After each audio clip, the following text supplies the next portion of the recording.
Livro dos Monstros, episódio de hoje, Bolette, Bullywug e Câmbio. Regras do D&D 5e. Uma produção RPG Next.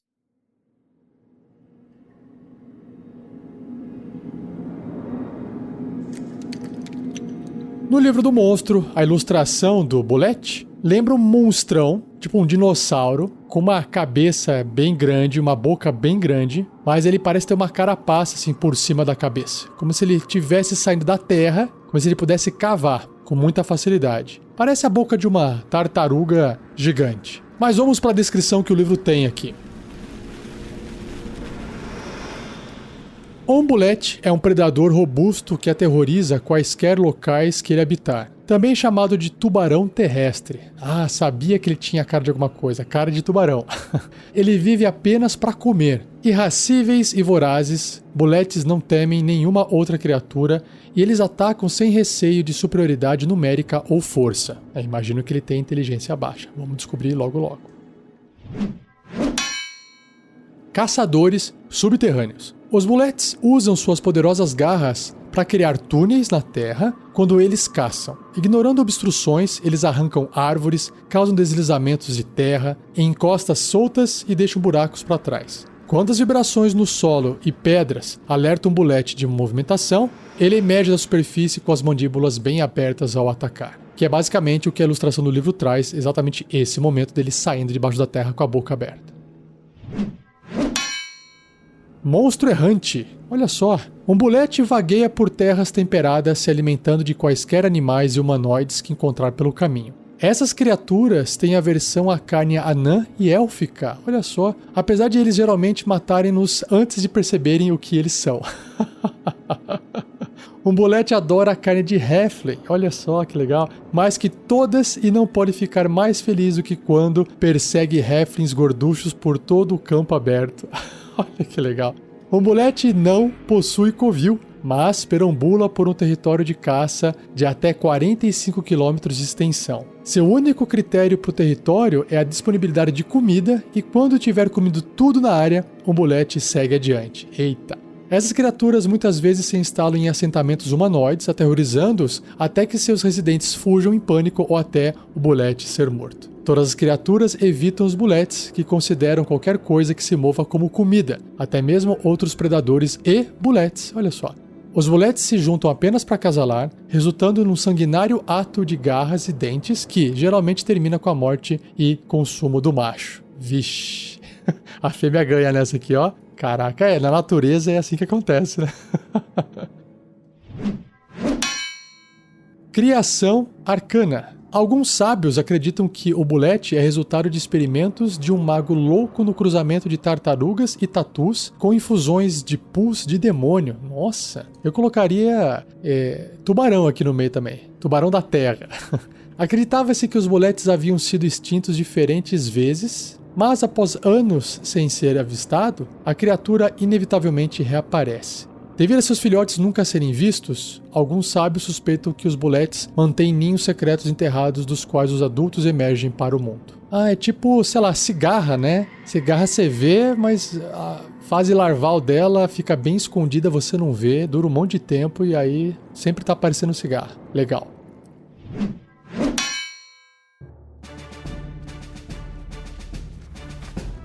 Bloco de estatísticas do Bolette. Ele é uma monstruosidade grande, ou seja, o tamanho de um cavalo aí, e imparcial. Ou seja, é uma besta, né? Uma criatura, uma monstruosidade que não tem alinhamento. Ele não está agindo com maldade ou com bondade. Simplesmente está agindo de forma instintiva. Por isso que ele é imparcial, unaligned. Sua classe de armadura é 17 e armadura natural, né? Pela carapaça aí, de tatu. Pontos de vida 94. Ai, é bastante, hein? Ele se desloca numa velocidade de 12 metros e ele também pode escavar na mesma velocidade também de 12 metros. Aí sim, hein? Caramba! Sobre os seus atributos, ele tem uma força bem alta, 19, altíssima. Destreza, ok, 11. Constituição, mais alta ainda do que a força, 21. Inteligência 2, não disse? Inteligência baixa, baixíssima, é um animal. Sabedoria 10, tá na média, e carisma 5, bem baixo. Perícias, percepção mais 6, para poder talvez caçar as suas vítimas. Ele tem sentidos, visão no escuro de 18 metros e sentido sísmico também de 18 metros. Ele sente tremor na terra.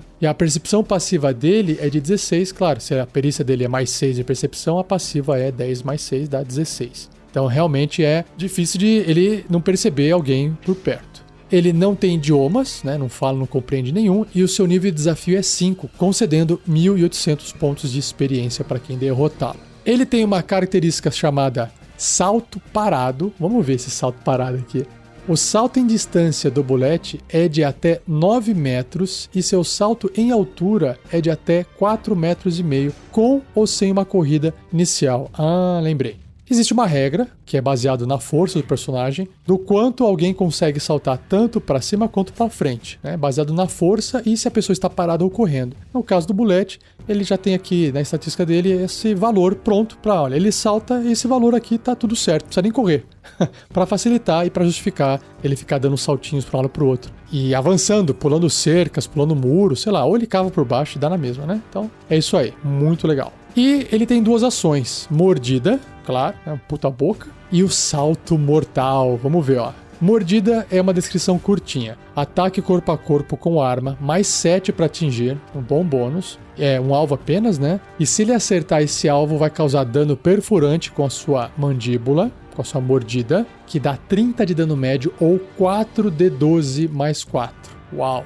E o salto mortal é, se o Bullet pular pelo menos 4,5 metros como parte do seu movimento, ele pode então usar a sua ação para aterrissar em pé num espaço contendo uma ou mais criaturas. Ou seja, a ideia é de que ele está se movendo, de repente ele salta. Então é tipo se movendo embaixo da terra, aí ele salta e aí ele vai parar em pé. Cada uma dessas criaturas deve ser bem sucedida num teste de resistência de força ou destreza, e aí quem escolhe é o alvo, com dificuldade 16, uma dificuldade boa aí, ou será derrubado no chão e sofrerá ainda 14, 3d6 mais 4 de dano de contusão, mais 14 de dano cortante, como se ele realmente estivesse, né, pulando em cima, atacando, por isso que é salto mortal. Pô, se aí ele causa 28 de dano na média, já mata criaturas de nível 1, nível 2 até nível 3 aí. Heróis, né, aventureiros, se bobear. Num salto, imagina? Se obtiver sucesso na resistência, a criatura sofre apenas metade desse dano e não fica caída no chão e é empurrada 1,5 metro para longe do espaço do Bullet para um espaço desocupado à escolha da criatura. Se não houver nenhum espaço desocupado ao alcance, a criatura ao invés fica caída no espaço do Bullet. Sei lá, de repente ele já está perto de uma parede e não tem como ele ir mais para trás, então ele fica caído no mesmo espaço que o Bullet está. Como ele é uma monstruosidade grande, ele tem tamanho grande, então ele ocupa 2 por 2 quadradinhos no tabuleiro. Então a criatura continua ali num dos quadradinhos. Maravilha. Uau! Esse Bullet é pra pôr terror e outra, ele pode aparecer de surpresa. Ele vem cavando embaixo, o pessoal sente um tremor, o que tá acontecendo? Todo mundo rola iniciativa, de repente ninguém sabe o que é, porque não tá vendo a criatura ainda, até ela aparecer e destruir tudo, comendo todo mundo. Muito legal.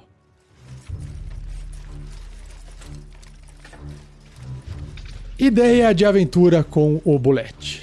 Imagina que a sua aventura começa dentro de uma arena, no meio de um lugar meio inóspito. E aí os aventureiros têm que lutar por suas vidas, inclusive até um contra os outros, talvez. E basta um acertar o outro que é considerado vitória para um dos lados, não precisam lutar até a morte, por exemplo. Ou existe uma justificativa por trás para mais tarde quem estiver vivo servir para outra coisa. E aí, de repente, um Halfling é trazido até o centro dessa arena e ele é preso. Na verdade, ele está sendo usado para atrair o Bullet. O Bullet também é uma criatura que foi presa de alguma forma. Aí, de repente, o Bullet é solto dentro dessa arena. E ele salta, acaba comendo o Halfling, uma cena grotesca, e agora ele está ali solto. Aí você fala, tá, mas como é que os caras estão contendo esse Bullet, né? O que pode ter acontecido é, o pessoal construiu uma arena onde as paredes são bem profundas, ou do lado de fora das paredes, ou até pro lado de dentro, tem um fosso. E esse fosso, por exemplo, tem água. Então, ele consegue cavar profundo, mas ele atinge o solo rochoso, ele não consegue cavar muito fundo, não consegue passar por rochas. E se ele fosse para frente, embaixo da terra, ele iria acabar saindo no fosso de água e morreria afogado. Não sabe nadar, sei lá, né? Então eles conseguiram conter o Bullet ali de alguma forma. E aí, com base nisso, as criaturas, os aventureiros, desculpe, têm que lutar contra esse bulete e sobreviver, e ele vira tipo o chefão da arena. Esse pode ser o início de uma aventura maluca, e aí talvez quem esteja controlando ou manipulando o bulete, porque assim, depois que ele é solto, como é que se prende uma criatura dessa, né? Ela não tem consciência. Como é que você prende isso? Uma besta, uma monstruosidade super forte. Talvez algum NPC tenha encontrado um filhote de um bulete, que é algo extremamente raro. E ele descobriu o que ele tem que fazer no filhote para que o filhote talvez produza um som que o bulete ouve, e aí o bulete reage de tal forma, e assim, dessa forma, eles conseguem controlar o bulete, fazendo com que ele vá até por exemplo, uma grade, uma prisão ali, aí eles fecham e mantêm o bicho meio que escravizado. Pronto. Só aí já temos um plot para começar a aventura e saber o que está acontecendo por trás dessas crias e bulete, por que alguém tem um bulete, por que eles estão presos nessa arena, quem é que tá fazendo essa maldade por trás e por aí vai. Quem são os halflings que estão sendo usados de alimento, né? Então tá aí. Se você tiver a sua ideia também de aventura e quiser compartilhar ela com base no monstro bulete, acesse o fórum do RPG Next, lá no rpgnext.com.br, e procure lá no fórum. Ideia de aventuras com base em monstros. Vai lá no B de bulete, seleciona bulete e escreva, deixa sua ideia para que outros possam ler e comentar. O link direto para o fórum está no post desse episódio, ou você pode ir navegando pelo site do RPG Next.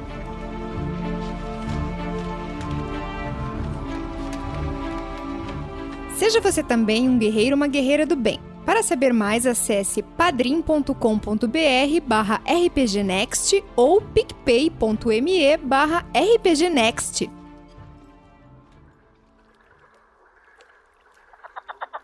Próximo monstro é o Bullywug. Na sua ilustração, basicamente ele é um sapinho humanoide. Um sapinho que fica em pé, veste roupinha de couro e possui uma lança nas mãos. Então ele parece assim uma versão índio, né, de sapo, um saponoide, um human sapo, sapo humano. Essa é a ilustração que tem no livro. E vamos para a descrição do monstro aqui do livro, que diz o seguinte sobre o Bullywug. A vida como um Bullywug é desagradável, brutal e molhada.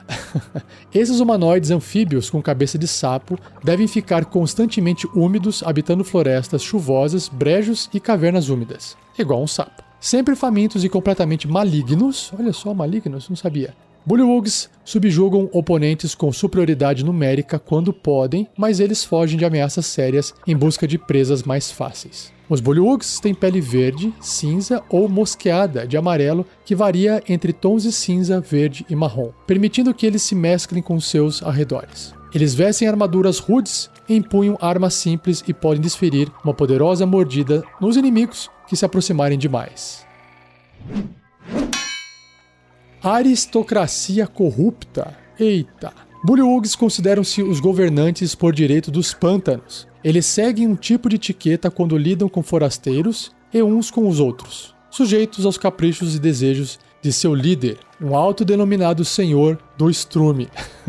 Os Bullywugs apresentam-se com títulos de sonoridade grandiosa, fazendo grandes apresentações ao se curvar e bajular ante seus superiores e competem interminavelmente para ganhar as graças de seus superiores. Um Bullywug tem duas maneiras de avançar entre os de sua espécie. Ele pode tanto matar seus rivais, mas deve tomar cuidado para manter seus atos criminosos em segredo, quanto pode encontrar um tesouro ou item mágico e apresentá-lo como tributo ou sinal de reverência ao seu suzerano. Um Bullywug que assassinar seus rivais sem cautela provavelmente será executado. Por isso, é mais comum para os Bullywugs realizarem assaltos contra caravanas e assentamentos, com o objetivo de adquirir bugigangas preciosas para impressionar seus senhores e cair nas suas graças. Invariavelmente, essas mercadorias finas são reduzidas a entulhos imundos através de abuso e negligência.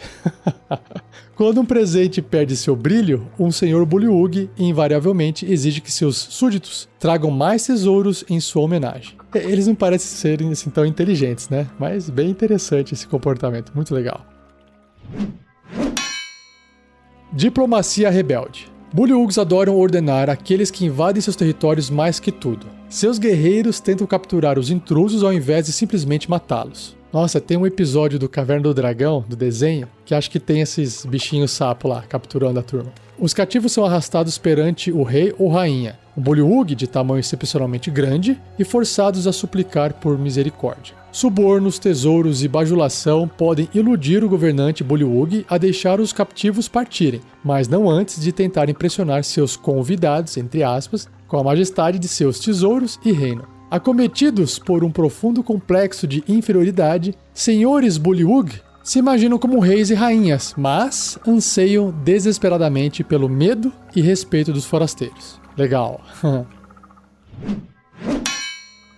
Aliados anfíbios. Os bullywugs falam um idioma que permite que eles se comuniquem por extensas áreas ao coacharem como sapos. Notícias sobre intrusos ou outros eventos no pântano se espalham em minutos através desse sistema de comunicação rude. Conceitos simples do idioma são compreendidos por sapos e rãs. Bullywugs usam essa capacidade para formar fortes elos com sapos gigantes, os quais eles treinam como guardiões e caçadores. Espécimes maiores às vezes são usadas como montaria também. A habilidade dos sapos de engolir criaturas inteiras concede ao bando de caça bullywug uma maneira fácil de levar suas presas de volta para suas vilas. Que ótimo, imagina então, né? Ele chegar montado num sapo gigante, usar o sapo gigante para poder engolir suas vítimas e aí leva até a tribo deles. Legal.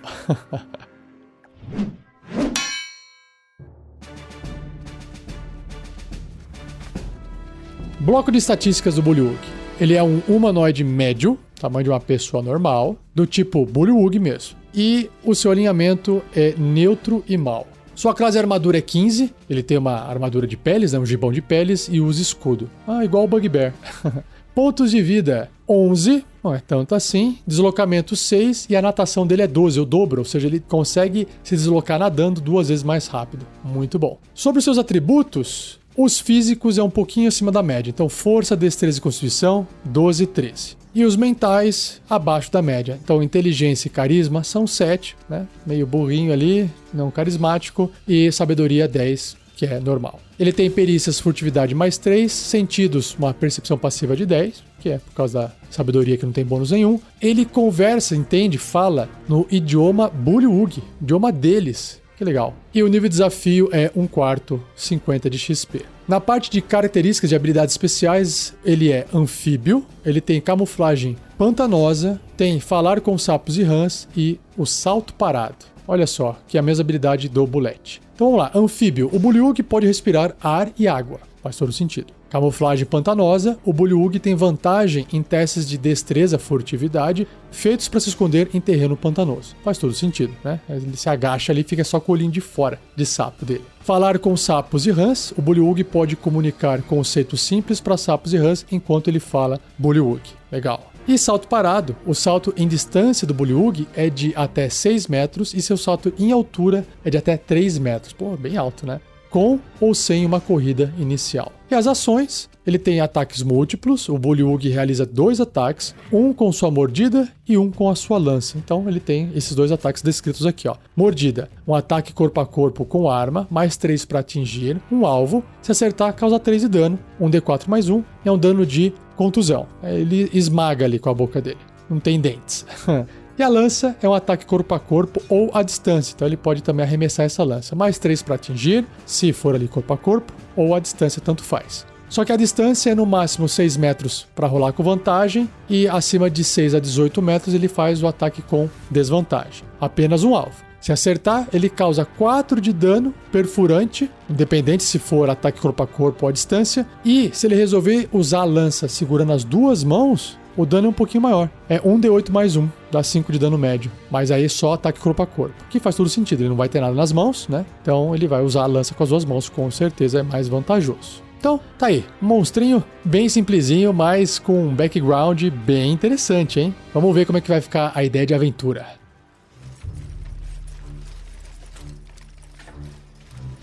Ideia de aventura.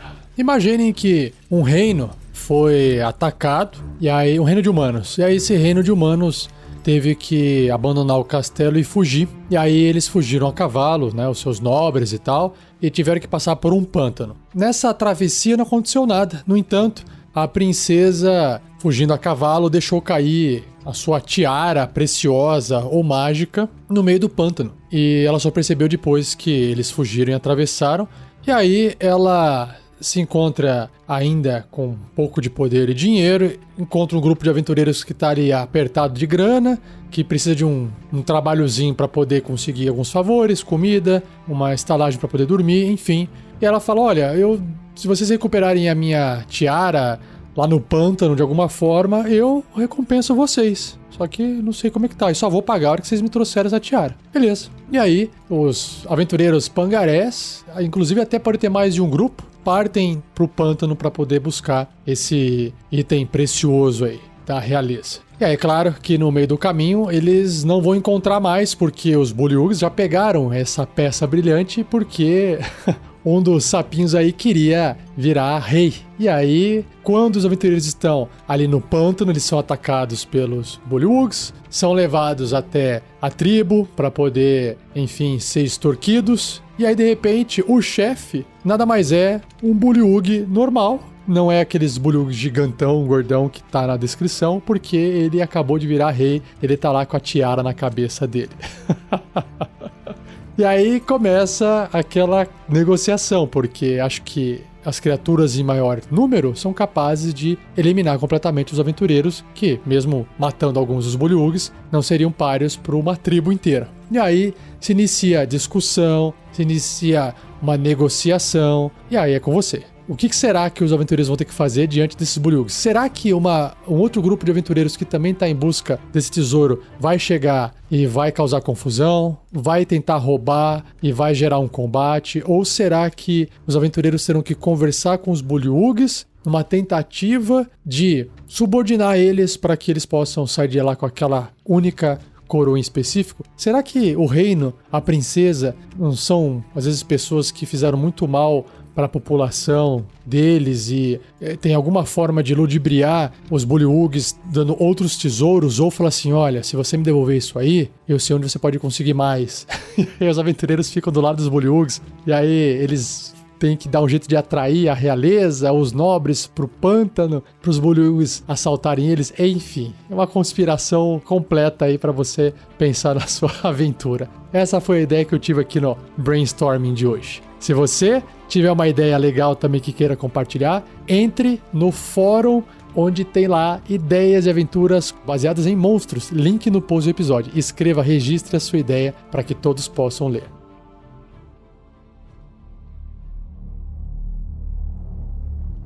Terceiro e último monstro do cast de hoje é o Cambion, ou Cambion, que parece um Tiefling super evoluído, né? Um humanoide com aparências demoníacas, rabo, chifrinho na cabeça, pele vermelha e um par de asas de demônio nas costas. A ilustração é bem bonita, porque também essa criatura aqui tá vestindo uma armadura, tem um cajado na mão, uma espada do outro lado, bem legal. E vamos para a descrição do livro. Um Cambion, ou Cambion, é o descendente de um corruptor, geralmente um súcubo ou íncubo, e de um humanoide, que geralmente é um humano. Ah, uma mistura, olha só que legal. Os Cambions herdam aspectos de ambos os pais, mas seus chifres, asas de couro e caudas grossas são características de seu parentesco extraplanar. É, como eu disse, bem parecido com um Tiefling. Nascido para ser mal. Cambions tornam-se adultos desumanos cuja crueldade e perversão horroriza até o mais devotado pai mortal. Mesmo na juventude, um Cambion identifica seu lugar de direito como um soberano entre os mortais. Ele pode orquestrar ataques a cidades e vilas, reunindo bandos de humanoides e diabos menores para servi-lo. Puxa vida, fazer o quê?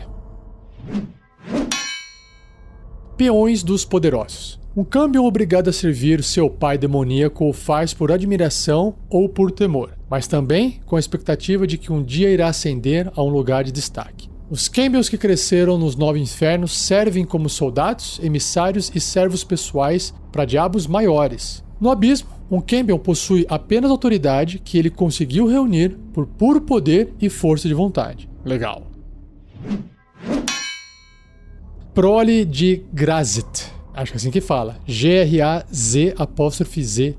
O senhor demônio, Grazit, adora procriar com humanoides que fizeram pactos com demônios e ele é pai de muitos Cambions que ajudaram-no a semear o caos em todo o multiverso. Esses Cambions são caracterizados por uma pele negra, como carvão, cascos fendidos, mãos com 6 dedos e uma beleza sobrenatural. Ou seja, tem um outro tipo de Cambion aqui, né, uma aparência física diferente, a estatística vai ser a mesma coisa, que diz que por aquela aparência, porque seus pais, porque parte dele é humano, né? Ou seja, ou o pai ou a mãe fez pacto com demônios. Legal, curti. Deixa mais dark ainda a criatura, o monstro. No livro também tem aqui um pedacinho de papel, como se alguém tivesse deixado uma nota escrita, que diz o seguinte: eles rastejam de suas mães, ventres que espalham a corrupção através do multiverso. O que é não amar? Quem deixou esse recado se chama Baba Yaga. Sei lá quem é.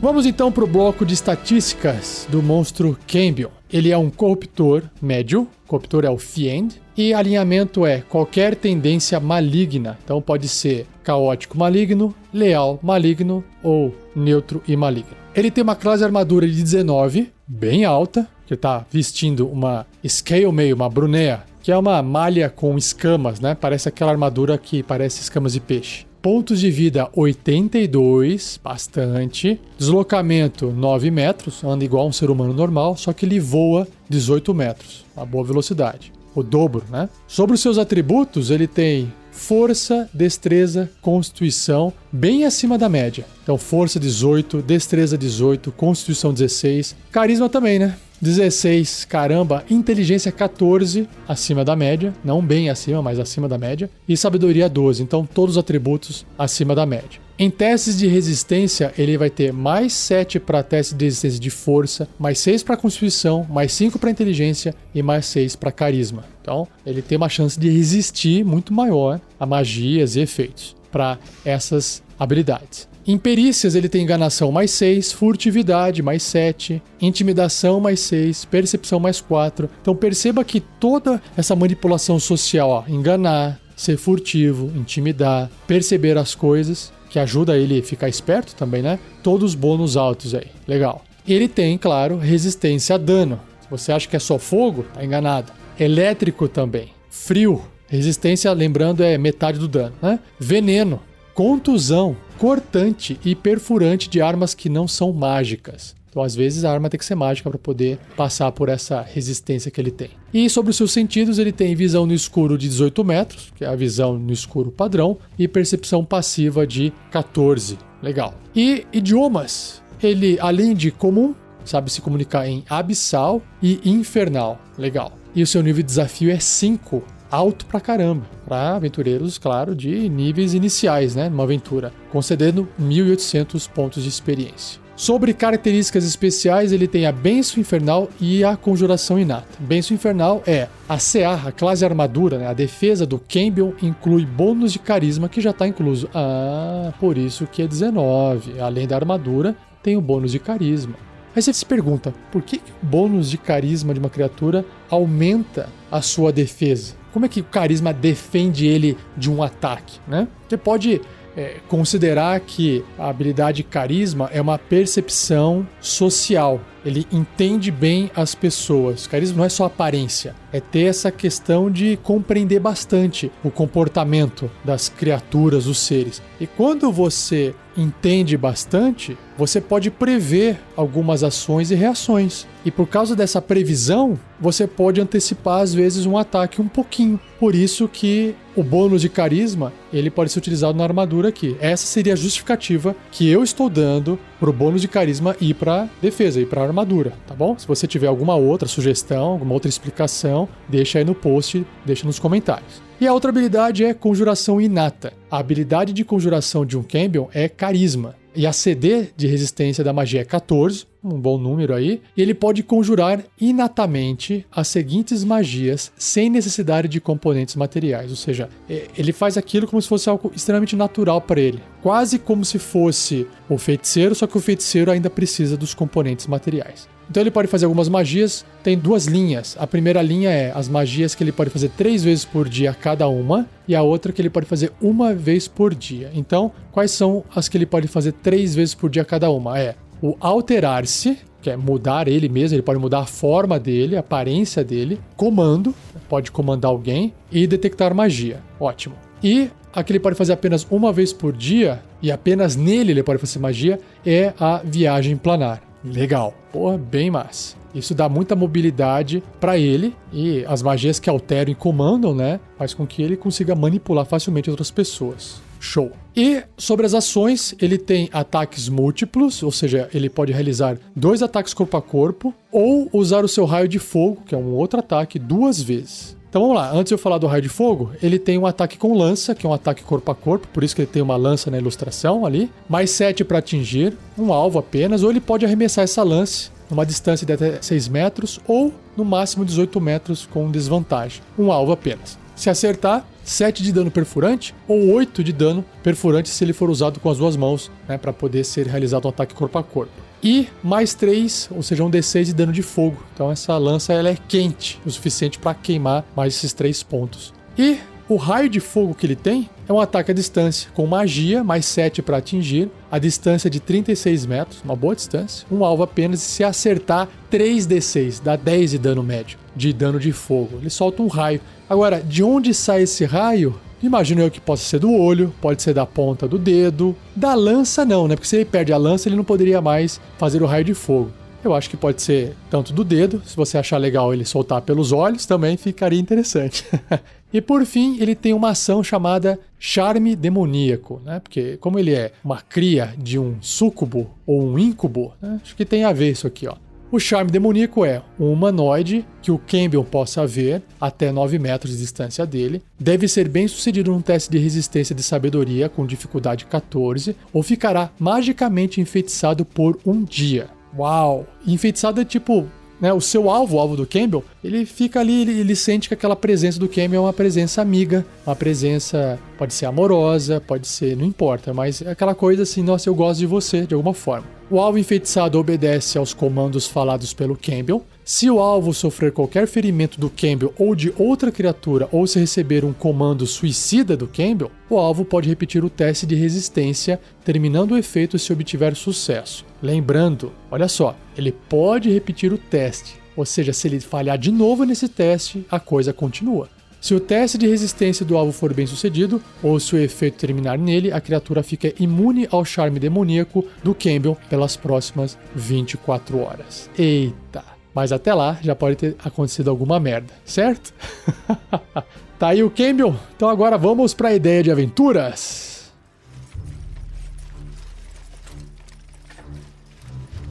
Ideia de aventura. Imagina um reino pequeno, onde tem o rei e a rainha, e talvez o rei tenha perdido a sua rainha, e ele não consegue mais ter filhos, os filhos homens que ele tinha morreram lutando, e por algum motivo as filhas que ele teve nunca foram, sei lá, atrativas, ou como o reino dele é pequeno, nunca ele conseguiu apresentar a filha dele para algum príncipe de outro reinado e fazer esse casamento dar certo. E aí ele tá ali, ou as filhas têm doença, não importa. E ele tá numa situação onde ele não sabe o que fazer, ele gostava muito da rainha, da mulher dele, então meio que desesperado, e por ser um reino pequeno, ele anseia por ter uma filha muito, muito bonita, para que ele possa fazê-la casar com um príncipe de um outro reino muito mais rico do que o dele. E aí, nessa tentativa de querer isso, ele acaba pedindo, fazendo um pacto com um demônio, e esse demônio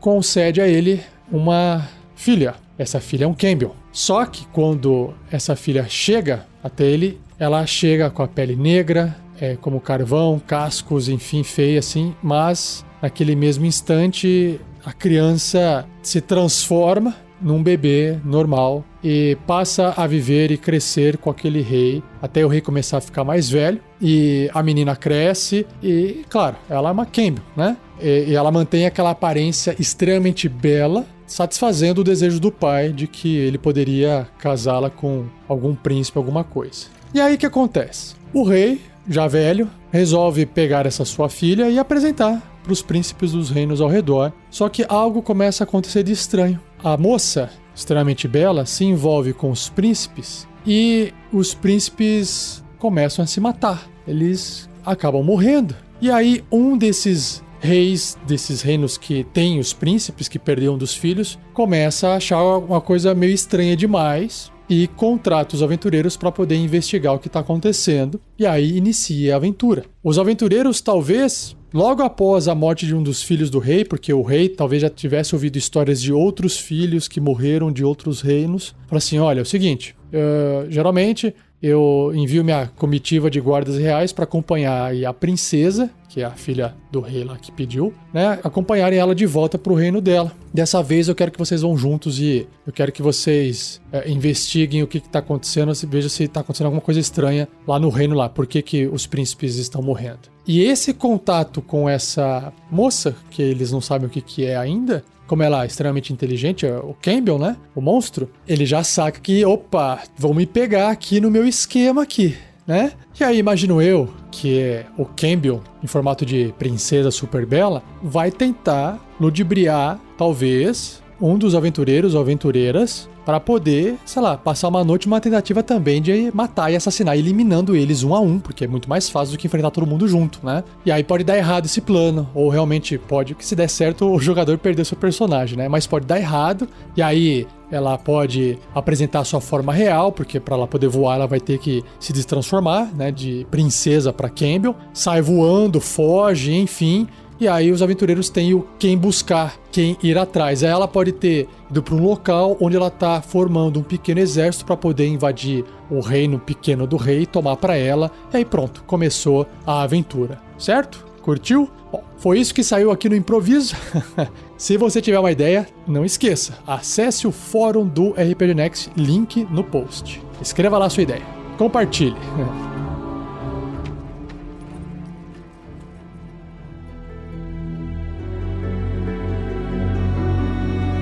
E assim eu encerro mais um episódio do Regras do D&D 5e, versão Livro dos Monstros. Espero que você tenha gostado. Envie suas dúvidas para mim no e-mail rafael47@rpgnext.com.br ou escreva no post desse episódio para que eu possa ter material e fazer um episódio extra de respostas. Não esqueça de compartilhar esse episódio com todo mundo que você acha que vai gostar e com seus inimigos que não irão gostar, porque pelo menos ajudam no projeto e você atormenta eles. Brincadeira, eu tô falando assim por causa do último monstro que era um demônio. Obrigado a Gleico Vieira Pereira, o editor desse episódio. E lembrando que se você ainda não conhece nossos outros podcasts, como episódios de aventuras RPG, o Tarrasque na Bota, Bate-Papo, a Forja, ou até podcasts de outros sistemas, como o GURPS, acesse rpgnext.com.br. Tem tudo lá para você ouvir. Ou pesquisa aí RPG Next no seu agregador de podcast. E é isso. E não perca o próximo episódio, onde eu irei apresentar para você o Verme da Carniça, o Centauro e Quimera. Ou Quimera ou a Quimera. Não sei. Vamos descobrir no próximo episódio. Valeu, abraço e até!